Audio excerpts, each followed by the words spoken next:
الرحمن الرحیم الحمدللہ رب العالمین والصلاة والسلام علی اشرف المرسلین اما بعد۔ اللہ رب العزت کا بے پناہ اور بے پایاں شکر و احسان ہے کہ اللہ رب العزت نے جامعہ محمدیہ کے بانی میرے والد حضرت مولانا مختار احمد صاحب رحمہ اللہ رحمتاً واسعہ کے دیرینہ خواہش کو پورا کرنے کی توفیق ہمیں عطا فرمائی۔ طب نبوی پر یہ کانفرنس اس معنی میں بڑی اہمیت کی حامل ہے کہ ہندوستان میں اس موضوع پر شاید بعد ہی کوئی کانفرنس ہوئی ہوگی۔ میں سمجھتا ہوں کہ یہ پہلی کانفرنس ہے۔ اللہ کے رسول صلی اللہ علیہ وسلم کی حیات طیبہ عام مسلمانوں کے لیے ایک مکمل اسوہ اور نمونہ ہے۔ آپ نے جہاں دین کے بہت سارے رموز بتائے، مکمل شریعت آپ نے ہم کو بتائی، قرآن مجید آپ پر نازل ہوا، قرآن مجید کو آپ نے ہم تک پہنچایا، وہیں انسانی زندگی سے وابستہ بہت سارے امور کی طرف آپ نے توجہ دلائی۔ طب نبوی کو اگر اس لحاظ سے دیکھا جائے تو دو حصوں میں طب یہ تقسیم ہوتی ہے۔ ایک وہ حصہ جس کا اللہ کے رسول صلی اللہ علیہ وسلم نے ہمیں حکم دیا، قطع نظر اس سے کہ اس کے طبی فائدے ہیں یا نہیں، چونکہ آپ کا حکم ہے اس لیے اسے ماننا ضروری ہے۔ جیسے آپ نے کہا کہ پانی 3 گھونٹ میں پینا چاہیے، سائنس نے اس پہ تحقیق کی اور اس کی افادیت پر روشنی ڈالی۔ اگر سائنس اس کی افادیت نہیں بتاتا تب بھی اللہ کے رسول صلی اللہ علیہ وسلم کا حکم تھا اور ہمیں کرنا تھا۔ آپ نے دائیں کروٹ سونے کا طریقہ بتایا، بعد میں سائنس نے اس پر تحقیق کی اور اس کے بہت سارے فوائد بتائے۔ تو اس طریقے سے بہت ساری ایسی چیزیں ہیں جو آپ کے حکم کی وجہ سے ہمارے لیے دین کی حیثیت رکھتی ہیں، اور کچھ چیزیں ایسی ہیں جو آپ نے اپنے ماحول کے لحاظ سے ان سے علاج کیا، ان کا ذکر ہوا۔ وہ ہمارے لیے ایک دینی پہلو نہیں ہے۔ ہمارے اسلاف نے اور خاص طور پر ابن قیم رحمہ اللہ نے اس سلسلے میں اپنی مشہور زمانہ کتاب زاد المعاد، جو سیرت کی ضخیم ترین کتاب ہے، اس کا ایک باب ہی طب نبوی کے نام پر رکھا ہے، اور وہ مکمل ایک کتاب ہے۔ انہوں نے اس زمانے اور اس وقت سائنس جہاں تک پہنچی تھی اس کی روشنی میں بہت ساری باتیں کی ہیں، جس میں آج ترقی یافتہ سائنس کی روشنی میں کچھ باتیں غلط بھی ہیں، اور غلطی کا امکان اس لیے بھی ہے کہ وہ دین کا حصہ نہیں ہے۔ دیکھیے، اللہ کے رسول صلی اللہ علیہ وسلم نے اونٹ کے پیشاب سے پیٹ کی بیماری کا علاج بتایا تھا اپنے کسی صحابی کو۔ ہم نے اس حدیث کو مد نظر رکھتے ہوئے طبیہ کالج میں تحقیق شروع کی۔ ایک چیز جو اس تحقیق کے پیریڈ میں، حالانکہ ایک بہت حد تک ہم کامیاب ہوئے، بلکہ ہم کینسر پہ اس کا ریسرچ کر رہے تھے، اور وہ فائل ہماری ٹاٹا انسٹیٹیوٹ تک بھی پہنچی۔ ایک چیز جو اس وقت میں کہا کرتا تھا کہ دیکھیے، پیشاب کا تعلق جانور کیا کھا رہا ہے اور کس ماحول میں رہ رہا ہے اس پر منحصر ہوتا ہے۔ سعودی عرب کے صحراؤں میں رہنے والا اونٹ وہ جو کچھ اسے ملتا ہے اور اس سے جو پیشاب بنتا ہے اس میں، اور راجستھان کے صحراؤں میں رہنے والے اونٹ کو کیا مل رہا ہے، کیا کھا رہا ہے، اس سے جو پیشاب بنتا ہے اس میں بڑا فرق ہے۔ تو یہ ریسرچ کرنا، ریسرچ اس معنی میں بھی کرنا کہ یہ اللہ کے رسول صلی اللہ علیہ وسلم کا فرمان ہے۔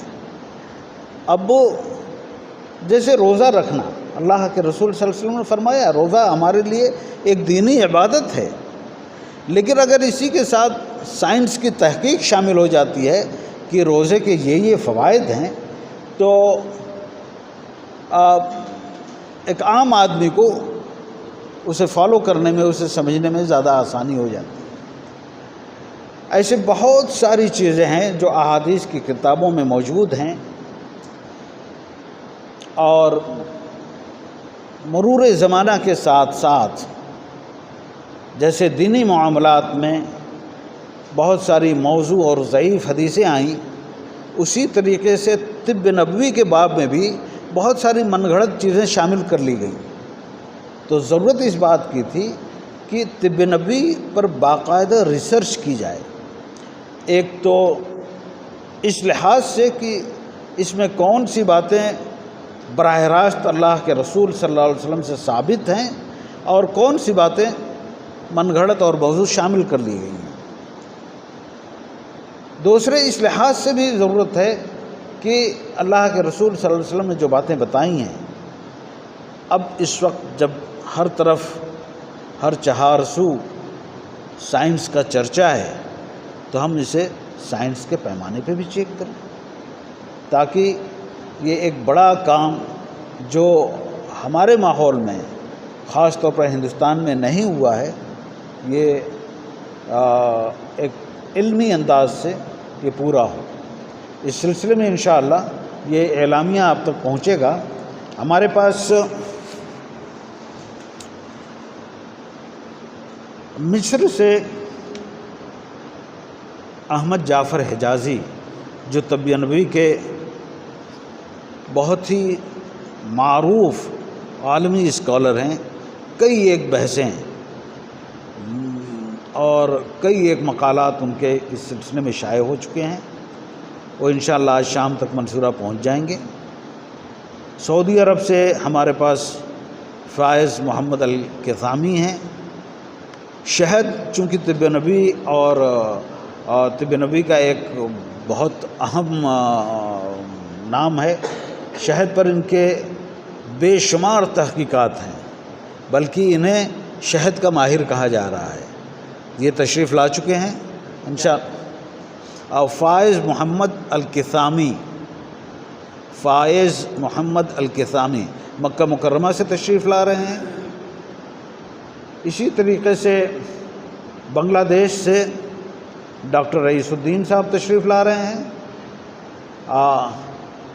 سری لنکا سے سید محمد نور الدین صاحب تشریف لا رہے ہیں۔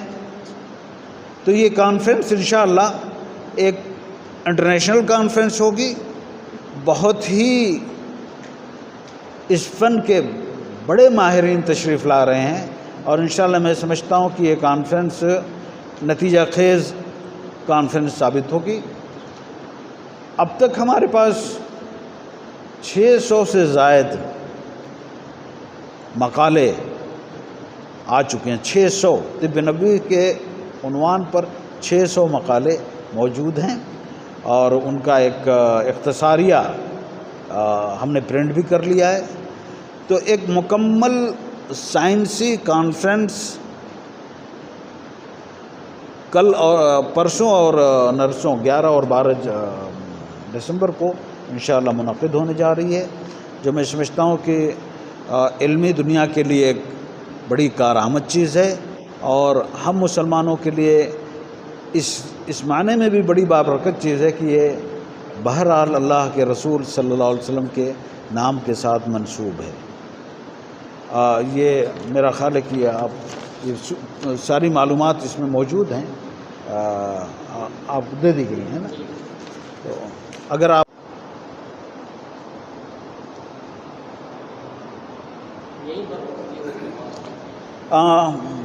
11 تاریخ کی جو کانفرنس ہے وہ ہمارے بڑے ہال میں ہوگی عبداللہ شاہ آڈیٹوریم میں، اور پھر دوسرے دن کے جو سیشن ہیں وہ کئی ایک سیشن ہوں گے، تو کچھ سیشن یہاں ہوں گے، کچھ کلاسز میں ہوں گے، تو اس طریقے سے ہم کور کریں گے پورا انشاءاللہ۔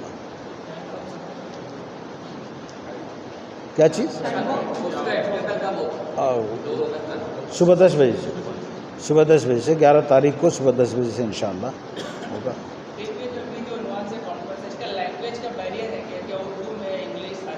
نہیں، اس میں تینوں میں رہے گا، اردو، انگلش، عربک۔ ہاں، جو ہماری انٹرنیشنل ہے وہ عربک میں تو میرا خیال ہے کہ صرف ہمارے مکہ مکرمہ سے جو آ رہے ہیں ان کا مقالہ عربی میں رہے گا، جس کا فوراً ترجمہ اردو میں پیش کریں گے۔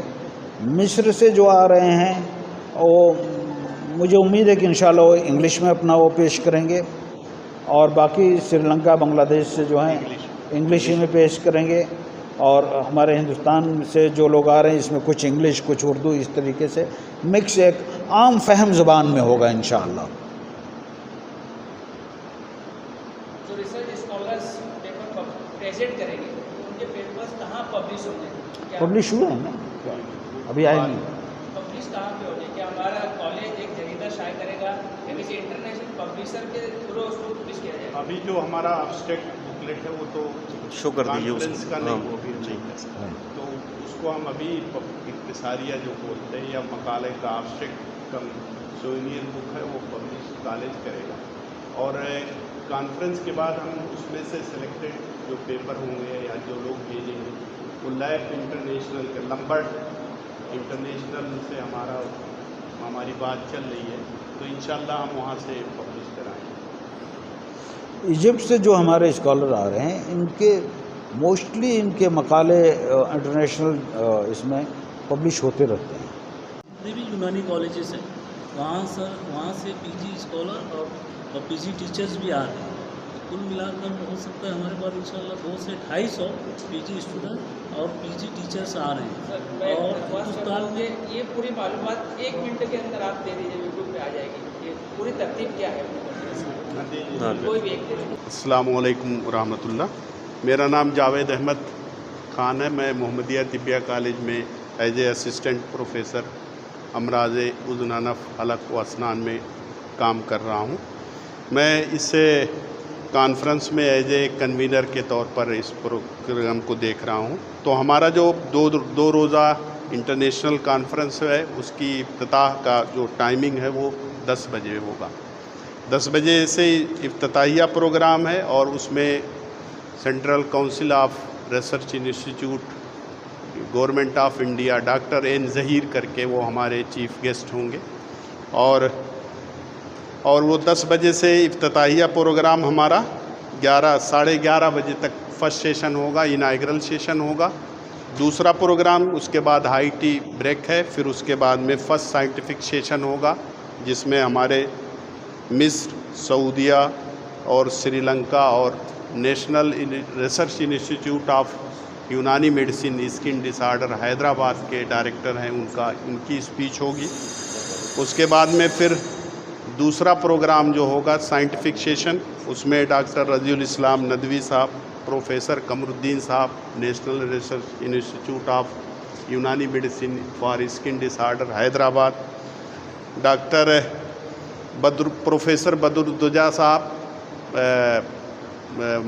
Ajmal Khan Tibbia college Aligarh Muslim university علی گڑھ، پروفیسر احسن فاروقی صاحب HOD ڈپارٹمنٹ آف معالجات P G government Nizamia Tibbia college Hyderabad, ان کے اسپیچز ہوں گے۔ اس کے بعد میں سیکنڈ ڈے کا جو شیڈول ہے وہ اس میں ہمارا شریعہ آڈیٹوریم میں سائنٹیفک سیشن ہوگا، اور اس کے وہ 3 سیشن ہوں گے جس میں مختلف جو انسٹیٹیوٹ ہیں جیسے national institute of Unani medicine Bangalore, central research institute of CRI Srinagar, پھر اس کے بعد میں national institute of Unani medicine for skin disorder Hyderabad, Ajmal Khan Tibbia college Aligarh, اور Syed Zia ul-Hasan government Unani medical college Bhopal, state Unani medical college Allahabad and Prayag راج، اور